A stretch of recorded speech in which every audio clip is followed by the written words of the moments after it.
We're dealing with a God who is more willing to give than we are to receive. I spent a day a couple of weeks ago in D.C. walking around the monuments, the Lincoln Memorial, Washington Monument. But the thing that was more profound than anything else was a World War II memorial that I found there. Beautiful. I'll show you the pictures right now.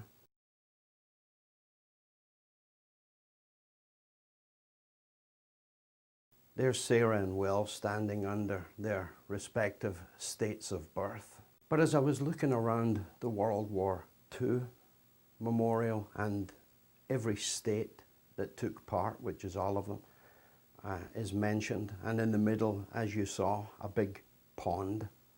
And I contemplated what had happened.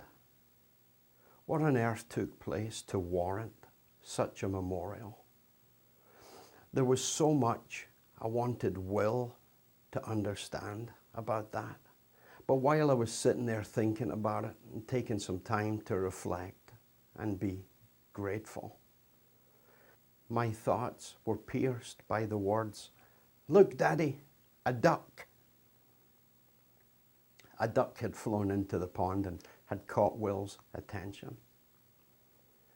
And there's so much I wanted him to understand about where he was standing and what it all meant. So much I wanted him to understand about his country and about his people. That he came from a people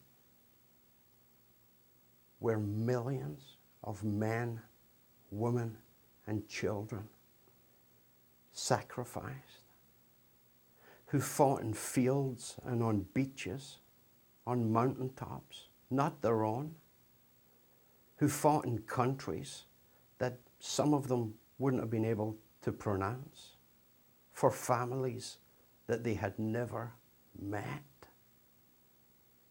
I wanted him to grasp all of these things and more. But he's 6. He wasn't ready. And it dawned on me that until he is ready, my hands are tied, regardless how much I want him to know these things, to deepen his life and his perspective on gratitude. There's so much our Father wants to give us. So many things he wants us to know. Things that can make this wilderness not only bearable, but joyful in parts, if you can believe that.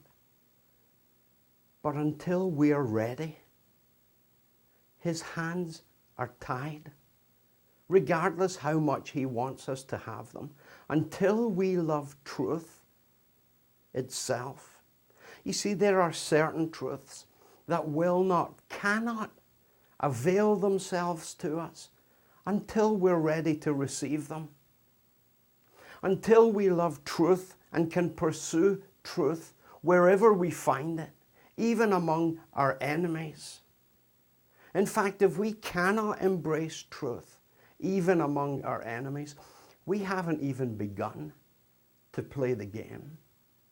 Not my truth, not your truth, not his truth in this world that is now seeking to demolish that there is truth. We haven't even begun. So until we're ready to avail ourselves to the truth will never avail itself to us, and we will be forever in bondage, for it is the truth that sets us free. Oh, Jerusalem, Jesus said, Jerusalem, how often I longed to gather you as a hen gathers her brood, but you were not willing. They tied God's hands by their unwillingness to learn, by their stubbornness, their stiff necks, as Scripture states. Until we are ready, so much of this world will be hidden to us. And we will be able to stand in the midst of wondrous things. And all we'll ever be able to say is, look, a duck.